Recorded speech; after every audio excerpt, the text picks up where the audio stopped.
Hola, muy buenas a todos. Bienvenidos una vez más a tu canal Don Plaquetín. Y en esta oportunidad vamos a estar hablando de fuentes capacitivas. Vamos a estar hablando ventajas y desventajas de la fuente, que básicamente creo que están entre tres de ellas, entre tres cosas, pero hay una gran diferencia entre una y otra. Vamos a tener una hojita en blanco porque vamos a estar hablando un poco sobre cómo funcionan este tipo de fuentes, cuáles son los componentes, cuánto lleva. Vamos a estar hablando un poco sobre el tema porque hay diferentes tipos de fuentes capacitivas.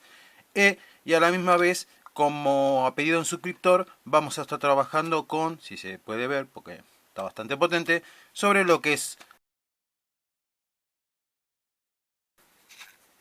una pregunta que nos hizo sobre si se podía con una fuente capacitiva, creo que era algo así la pregunta, hacer andar el módulo LED.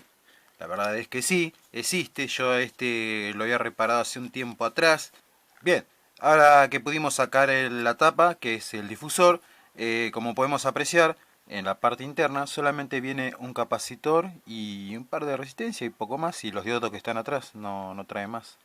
No viene el pequeño integrado ni el inductor porque no, es una fuente capacitiva, se ve ahí, y no tiene nada de lo que es integrado, ni transistores, nada. Es una fuente totalmente capacitiva. Como se puede ver, acá ya una de las ventajas es el tamaño y el costo, ¿no? Pero eso hablaremos más adelante. Acá lo vamos a conectar de vuelta para que vean que tiene bastante potencia y son apenas 5 LED los que están andando porque el otro LED fue el que se quemó. Así que nada, como pueden ver, las fuentes capacitivas sí son utilizadas en focos LED. No es malo lo que había dicho el comentario. Bueno, gente, arrancamos con el video, vamos a ello. Bien, y arrancando sobre lo que es fuente capacitiva, en este caso para lo que son lámparas LED, en verdad se puede usar en ámbitos generales las fuentes capacitivas, pues la verdad es que hay un rubro bastante amplio en lo cual se puede alimentar con este tipo de fuente. Las variantes que hay es las ventajas y las desventajas, como dijimos en un principio al comienzo del video. ¿Y estas cuáles son? Bueno, hay una gran diferencia entre las dos, entonces separamos entre las ventajas y las desventajas. Las ventajas, por empezar, son que son muy económicas, son livianas y que llevan muy pocos componentes. Esas son las buenas ventajas que tienen las fuentes capacitivas, es decir, pesar no pesa nada, porque son muy pocos componentes, como pueden ver, son re livianitas. La segunda es el costo, porque no te sale mucho más barato comprarte un capacitor, un par de diodos, porque incluso puedo ahorrar más diodo, pero un par de resistencias esto que el otro, y no te gastas nada, y además ves, son muy pocos componentes que ocupan un poquito de espacio en la placa, y nada, así que como ventaja esas 3 puntos también. Ahora, como desventaja, primero es el alto consumo que tiene, es decir, derrocha mucha energía, porque por ejemplo esta lámpara dice que es de casi 5 watts, por acá lo decía, dice algo que era de 5 watts, y en verdad es de 7 watts y solamente me entrega 5 watts. Es decir, que lo demás lo derrocha por ahí en el capacitor, en el circuito del capacitor, por impedancia lo perdés. Pero bueno, y la otra es que no puede entregar altas corrientes, es decir, yo no le puedo exigir más de lo que puede, es decir, es muy raro que una fuente capacitiva sea de 1 ampere, no existe. Y la última y tercera desventaja que tiene, para así hablamos 3 y 3, es que es muy insegura, es decir, al mínimo falso contacto, al mínima falla, listo, se prende fuego, se quema, explota, estalla, nada, es una de las más peligrosas entre todas las fuentes, porque a la misma vez te genera descargas eléctricas por todos lados, porque si no está bien conectado a esto, patea por todos lados. Para empezar, una fuente capacitiva, ¿cómo funciona? Muy simple. Primero, por empezar, hay que hablar las cosas con propiedad. Esto es fase y esto es neutro. Acá no se le dice, si vos sos electricista y por años estuviste trabajando, a esto no se le llama positivo y esto negativo. Si yo pongo el buscapolo acá y enciende el neón, esta es la fase. Y esta, que no genera descarga, es el neutro. En electricidad es fase y neutro. Cuando ustedes estén en la parte de 220, corriente alterna, se le llama fase y neutro. Ya después de donde pasás por un diodo y entras dentro de lo que es el área de electrónica, le pasás a decir a la parte positiva y a la otra parte negativa. Lo que tenemos en la entrada es una onda senoidal, es decir, tenemos un bucle. Esto ahora lo vamos a explicar cómo funciona. Bien, cuando entra en el capacitor, lo que se genera es un desfasaje de impedancia. Bien, dentro del capacitor lo que sucede es que el voltaje está desfasado, por eso siempre yo hablo de impedancia y hablo de desfasaje porque hay dos líneas, ¿no?, que son fases que están desfasadas, es decir, el voltaje y la intensidad, sea la tensión o la corriente, como vos le quieras llamar, pero tenés dos. Es decir, primero arranca el voltaje y después arranca la corriente. Y en el lapso que arranca una, ¿no?, en el lapso que arranca, por ejemplo, arranca el voltaje, una vez que arranca el voltaje, todavía el tiempo no empezó para que arranque la corriente. Entonces va más despacio, es decir, va más atrasada. Entonces, cuando llegue al punto de 220, la corriente no va a llegar a entregar su potencia. Está muy baja. Y cuando ya llegue arriba, la intensidad esté acá arriba del todo, ya el voltaje va a empezar a bajar. Por eso tenés un desfasaje entre la corriente y la tensión que yo por más que tenga 220 acá arriba, la corriente no va a llegar a 220.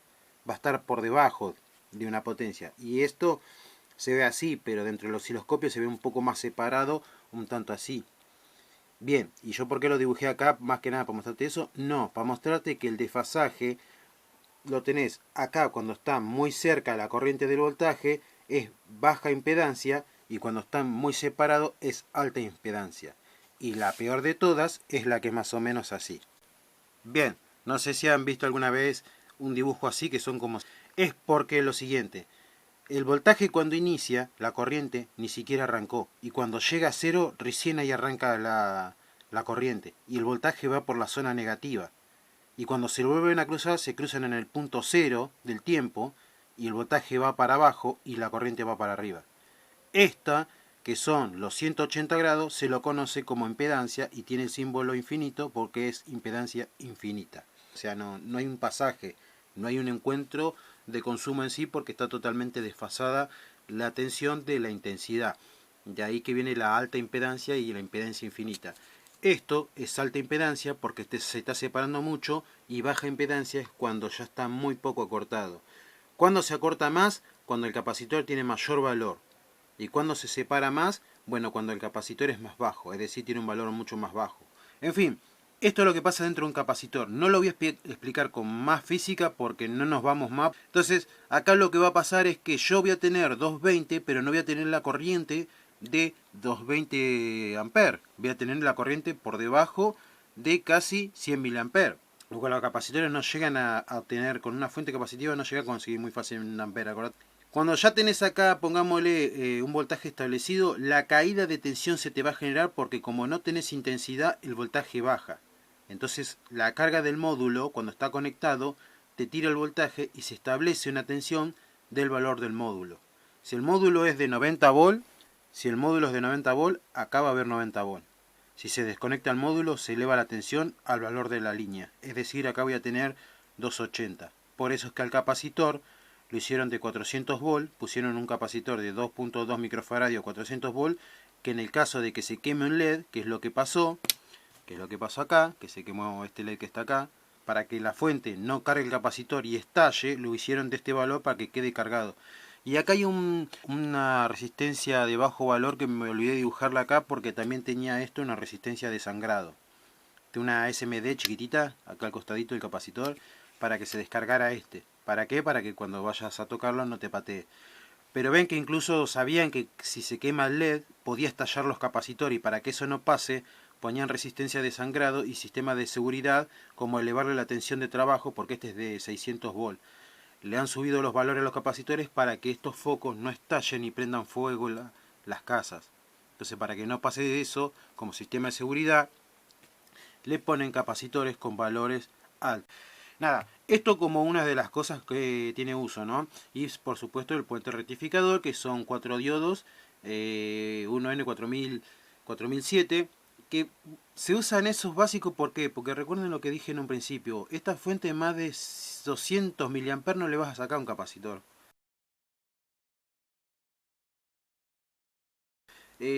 Valores que puedes usar, ¿no? Pongámosle que valores que puedes usar, porque pongámosle que en el caso este tenés mucho brillo y no te gusta, ¿no? Está demasiado pasado de cosas, lo quiero más suave. ¿Cómo lo hago para bajar una fuente capacitiva? Le bajás el valor al capacitor. Pongámosle, para lo que es 20 mA, ¿no? 20 mA, tenés 200 nanofaradios. Y arrancamos con 200 nanofaradios. Después subís a 470, 680, después tenés para arriba 1 microfaradio y 2.2 microfaradios. Los tenés así.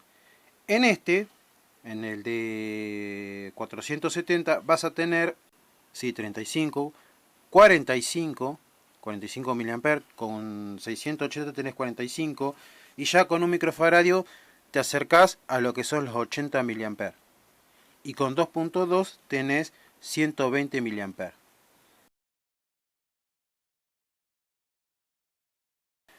Necesitas subir un montón para conseguir lo que es la potencia de 1 ampere. No, y ahí terminás con un tanque así. Y dentro de los capacitores, ¿cuáles puedo utilizar? Y lamentablemente es como el que tenía yo acá hace un momento, que son los de poliéster. No podés utilizar ni electrolíticos de estos que están así. Estos son de poliéster. La armadura de adentro, es decir, el bobinado, está hecho de una forma en la cual está protegido y puede trabajar con lo que es desde el desfasaje de impedancia. Además de puede disipar la temperatura, no tiene un electrólisis interna, es decir, tiene como un papel, como un separador, es como un nylon tiene adentro, que es el sistema de separación. Entonces, quieras que no, eso hace que esto pueda trabajar mucho tiempo como una fuente capacitiva, y no así si yo pongo un electrolítico. Un electrolítico se secaría a la semana, a los 2 días, 3 días, a la semana se seca el capacitor. Los capacitores electrolíticos no sirven para hacer fuente capacitiva. Ya después utilizar capacitores de disco, ¿no? O cerámico, no se utilizan esos porque esos se calientan, pero una barbaridad. Así que esos capacitores no se usan. Se utilizan todos de poliéster. Para fuentes capacitivas, de poliéster o de plástico, que son los que son hechos originalmente. Y nada, poco más. Bueno, configuraciones para fuentes capacitivas, las que vos quieras. Podéis hacer miles. Bien, en este caso se puede utilizar, y en este caso lo que hace este es que con el diodo que va del neutro hacia el otro extremo del capacitor, es cargarlo. Y se descarga a través de este diodo, perdón, y va al módulo. Esta es una de las conexiones que hay, ¿no? Y ahí te ahorras 2 diodos y el capacitor. ¿Cuál es el problema de esto? Poner un capacitor acá. Si vos pones un capacitor acá, ¿no? Y dejás ese diodo, perdón, ahora lo taché, pero pongámosle que este diodo está y yo este capacitor lo dejo de 10 microfaradio, no te parpadea. Te queda perfecto. Y ya te ahorraste 2 diodos. Ven que es como yo dije en un principio, te ahorra costos, tamaño, cantidad de componentes, te lo ahorras un montón. Las temas de la fuente, incluso yo le podía sacar esta resistencia. Y te dirán, ¿por qué está esa resistencia siempre ahí? Y todos van a decir ahora, es para que no te patee. No, no es para que no te patee, porque todos dicen, no, porque vos cuando los armás tocas y te pega una patadita porque va a cargar para el capacitor. Sí, es verdad, queda cargado, pero no se hizo para eso. Eso se hace para que en el punto álgico, es decir, cuando se eleva el punto y queda cargado, el capacitor se tiene que descargar, porque si yo lo vuelvo a conectar de vuelta, y pongámosle que esto tiene, supongamos está cargado a 120 volts, ¿no? Y con una polaridad de negativo y positivo. Y justo te agarra, es decir, te agarra en fase, con la fase levantada hacia arriba en voltaje, y te agarra acá y se suman los 220 y ya tenés 340 340 volts que van derechito para tu módulo. ¿Se entiende? Esto se hace para que se desangre el capacitor, para que no te encuentre en fase. Y hay muchas veces que no sé si le ha pasado, que cuando van a enchufar algo al toma de la pared, pega un chispazo. Eso es porque los capacitores están en punto fuera de fase y tienen carga, enganchan el punto fase, lo enganchan mal y pega el chispazo ese. Entonces, no puede ser nunca que un capacitor cuando lo vaya a conectar tiene que estar cargado, porque se suman las cargas y genera esos disparos fuertes y puede que te queme el módulo, que lo que vendría a ser en los toma corriente te genere unos chispazos. Bueno, esas cosas como no son queridas, se utiliza una resistencia. Y siempre que vayas a enchufar y desenchufar una fuente capacitiva, espera unos segundos a que termine de consumir el capacitor y lo vuelve a encender. La otra que puedes hacer, como esta que te decía yo, si no te molesta mucho el parpadeo, directamente al módulo lo enganchás acá y acá.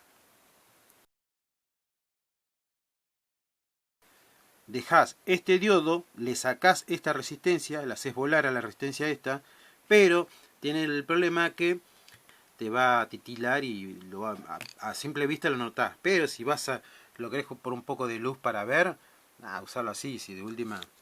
Yo te doy ideas de cómo funciona esto para que entiendas, porque si el día de mañana querés abaratar, créeme que ya hay 1000 personas y 1000 técnicos que ya han probado 1000 cosas para ver cuánta ventaja o desventaja tenés de esto. Yo, si es por mí y me decís, mirá, don Plaquetín, ¿cuál es la que más me recomendás? Esta. Porque tiene un buen capacitor, tiene una buena resistencia de sangrado y de punto de alivio de capacitor para que no pegue el pulso de coso. Tenés un buen puente rectificador, bien pasado, para así no tenés problema, dentro de todo económico. Un capacitor de 2.2 microfaradios para no tener un replay y no se vea el destello en el LED. Bien, de 400 volts para que no estalle en el caso de que se pase algo como que se queme un LED o lo que sea. Entonces, bueno, ahí ya me gusta. Este tipo de fuente me gusta porque en el caso de que se queme el módulo yo lo sigo teniendo. Ahora te digo, si este capacitor lo bajás de 680 nanofaradios para tener menos brillo, ¿no? Y lo trabajo en 33, pongo uno de 470, estos LED me duran pero añares, ¿eh? Capaz que 2, 3, 4 años lo voy a tener al foco. No se calienta tanto el disipador del aluminio que tiene atrás el módulo. Este no se calienta tanto, entonces me permite tenerlo mucho más tiempo encendido. Y como último, para finalizar, les voy a mostrar una fuente capacitiva de la cual podemos hablar para que esto ya es la última parte, ¿no? Y tengas un concepto ya generalizado, porque acá hablamos, ya respondiéndole al suscriptor que nos hizo un acoso, ya aprendimos que es una fuente capacitiva, cuáles son las corrientes máximas que se pueden conseguir, el tema de los voltajes, qué es el desfasaje, los sistemas de seguridad, como ponerle resistencia para que se descargue, y a la misma vez ponerle acá, que yo me olvidé poner una resistencia, pero también lleva el capacitor este electrolítico, las buenas conexiones. Bueno, hablamos de un grupo generalizado, ¿no? De incluso cuánto nos podemos ahorrar, el hecho de que no te gastes mucho en coso, porque al final de cuentas esto ya se ha estudiado por mucho tiempo y la verdad es que son buenas, pero no tanto como te pensás. Por ejemplo, esta fuente es de 110-220, no es verdad, esto va a variar, depende del capacitor que pongas, pero como ya ves arranca mal porque va tirando valores muy elevados. Después hacen el ahorro, es un doblador de tensión, que en esto no se debería hacer y más cuando vos ya tenés, en el caso de que fuera 110 te lo compro, pero 220 ya no te lo compro, porque ya acá vas a tener 300 volts, muchísimo voltaje. Entonces ve que incluso en eso han fallado en este diagrama. Bueno, y lo otro es poner un diodo Zener para tener ¿cuánto? 3 volts. No, esto no se hace. O sea, un capacitor de 1 microfaradio para 3 volts, porque necesitas 3 volts, pero yo supongo que esos 3 volts lo precisás para qué, para un integrado, para un microprocesador, algo que trabaje con muy poca corriente, quizás 5 mA. Y ya ahí se justifica. Pero ¿qué pasa? Vacas tenés que contener toda una potencia y este Zener tiene que ser de mínimo 1 watt. Y este capacitor es muy grande, 1000 microfaradios, pues, pero si no tenés tanto replay, si acá ¿qué vas a poner acá que tenga 1000 microfaradios? Un equipo de audio no vas a poner, ¿no ves que este fue, para mí es uno de los diseños más horribles que son de las fuentes capacitivas, cuando creen que algo es totalmente bien pensado y está totalmente, para mí es una mamarrachada hacer una cosa así, porque incluso 3 volts, nada, para eso hacer una fuente resistiva y te ahorras mucho más plata. Bien, de pasar de 220 a tener una tensión baja de 3 volts, 9 volts, 12 volts para un relay, que se puede, sí, de hecho los lavarropa tienen. Bien, cuando pasa eso, ¿qué pasa? Se piensa primero en el capacitor. ¿Por qué? Porque muchos piensan que la impedancia es una magia que decís, mira, desfasa la corriente y no pasa nada. No, el capacitor, lo vuelvo a repetir, el capacitor sufre de temperatura internamente, está recaliente, o sea, levanta temperatura el capacitor. Y si vos tenés que bajar de 220 de la entrada, ¿no? De 220 a tener 3 bolos, 9 o 12 o lo que vos quieras, incluso teniendo un desfasaje para tener más corriente, en el caso de que sea, no sé, 120 mA para que te sirva, o qué sé yo, 80 mA con el de un microfaradio, 80 mA para que se mueva el relay, está bien, funcionaría, pero ¿qué pasa? ¿Quién va a sufrir? Y el capacitor. ¿Y acá por qué no sufre el capacitor? Y porque acá vos tenés 90 volt, ¿se entiende? De tener acá 220 para 90 volt, estás bajando poco, te queda 130 volt, para 130 volt está bien. O sea, soportaría 130 volt acá, no hay problema. Para una corriente de 45 mA, no hay problema. No va a sufrir nada el capacitor. Ahora, yo acá esto lo llevo a bajar a 12 y esto sé cuánto se va. Se va casi a los 200 y pico. Y al tener mucho voltaje y mucha corriente, levanta temperatura el capacitor. Y ahí es donde vos ves que en los lavarropas utilizan capacitores un poco más grandes y son de plástico y son preparados para que las armaduras internamente puedan aguantar las vibraciones, ¿no? Y no levanten temperatura. Y por eso es que le ponen borneras especiales o contactos especiales y ya no van soldados, van conectados. Por eso ahí ya te das cuenta que cómo se utiliza más en el tema de la impedancia para que no pase esto de que el capacitor empiece a levantar temperatura. O sea, para mí es un mal diseño, pero bueno, volviendo a la crítica siempre, no, crítica constructiva, es decir, desde el ángulo de pensar qué es lo mejor de lo que hay en internet y qué es lo peor. Para mí hay cosas que van, por ejemplo este truco, sí te anda, pero ya te dije que vas a tener problemas y hay defectos. Yo me puedo hacer uno con los dos LED, los dos diodos que dije y poniendo un capacitor acá te va a funcionar, yo no dije que no. Pero también te dije que este es mejor. O sea, también dentro de lo que es escaso, pensá que tan escaso. Tampoco, viste. Bueno, gente, es todo por ahora. Espero que el video te haya gustado, que haya respondido a aquellos que querían hacerse una fuente capacitiva. Te voy a estar dejando este diagrama para así te lo puedes armar. Este te va a andar con todos los módulos, con módulos de 5, 6, 7, hasta 9 LED te aguanta. Cuando más LED tenga, mejor va a andar la fuente capacitiva. Te dejo este que es dentro de los que en mi vida he hecho el que más me ha rendido para lo que es módulo. Bueno gente, será todo. Nos vemos en un próximo video. Chau, chau, chau. Chau.